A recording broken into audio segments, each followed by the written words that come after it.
Hello, dear students. You are hearing us on Neetshala, and the topic for NCRT audiobook is Digestion and Absorption Part 1. Food is one of the basic requirements of all living organisms. The major components of our food are carbohydrates, proteins, and fats. Vitamins and minerals are also required in small quantities. Food provides energy and organic materials for growth and repair of tissues. The water we take in plays an important role in the metabolic processes and also prevents dehydration of the body. Biomacromolecules in food cannot be utilized by our body in their original form. They have to be broken down and converted into simple substances in the digestive system. This process of conversion of complex food substances to simple absorbable forms is called digestion and is carried out by our digestive system by mechanical and biochemical methods. General organization of the human digestive system is shown in figure 16.1. The digestive system. The human digestive system consists of the alimentary canal and the associated glands. The alimentary canal. The alimentary canal begins with an anterior opening, the mouth, and it opens out posteriorly through anus. The mouth leads to the buccal cavity or oral cavity. The oral cavity has a number of teeth and a muscular tongue. Each tooth is embedded in a socket of jawbone. This type of attachment is called thecodont. Majority of mammals, including human beings, form two sets of teeth during their life.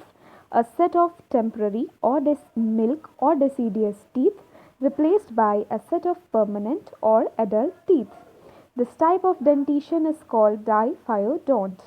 An adult human has 32 permanent teeth which are of four different types. Heterodont dentition, namely incisors, canines, premolars and molars.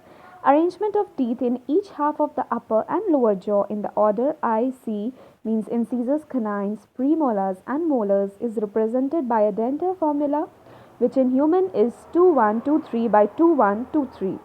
The hard chewing surface of teeth made up of enamel helps in the mastication of food.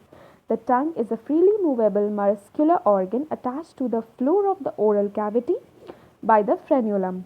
The upper surface of the tongue has small projections called papillae, some of which bear taste buds.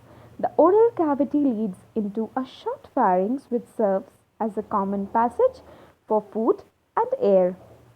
The esophagus and the trachea windpipe open into the pharynx. A cartilaginous flap called epiglottis prevents the entry of food into the glottis, opening of the windpipe during swallowing.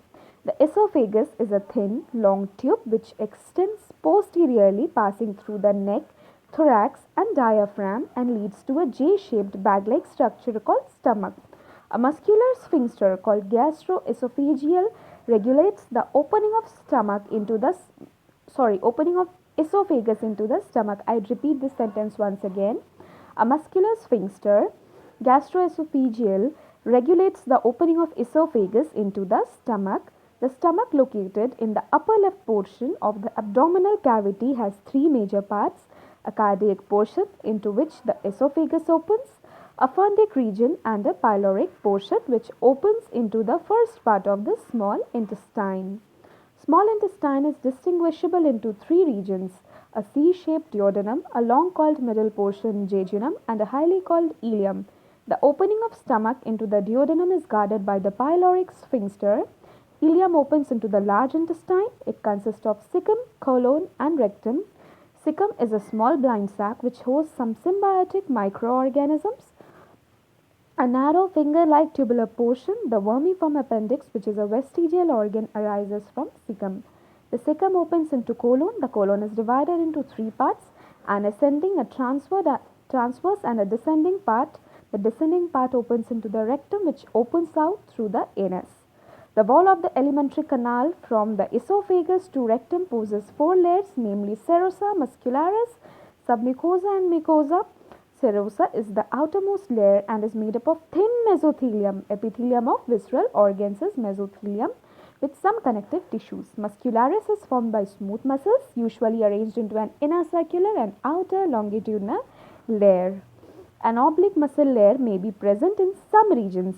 The submucosal layer is formed of loose connective tissue containing nerve blood and lymph vessels. You can see this diagram. Serosa, inner circular, outer longitudinal muscularis, submucosa, mucosa and lumen. In duodenum, glands are also present in submucosa. Glands are present in submucosa in case of duodenum. The innermost layer lining the lumen of the alimentary canal is the mucosa. This layer forms irregular folds, rugae, in the stomach and small finger-like foldings called villi in small intestine. The cells lining the villi produce numerous microscopic projections called microvilli, giving a brush border appearance. These modifications increase the surface area enormously. Villi are supplied with a network of capillaries and a large lymph vessel called lacteals. Mucosal epithelium has goblet cells which secrete mucus that help in lubrication. Mucosa also forms glands in the stomach, the gastric glands, and crypts in between the bases of villi in the intestine, crypts of Lieberkühn. All the four layers show modification in different parts of the alimentary canal. Now the digestive gland will be brought to you in next part, and I would also request you to please arrange the playback speed as per your comfort. If it's too fast for you, then do it a little slow, and if it's slow for you, then you can do it a little fast as per your requirements. So please do the needful. Thank you. Stay connected to Needshala. Do not forget to connect us on Facebook, Twitter, Instagram and Telegram. Thank you.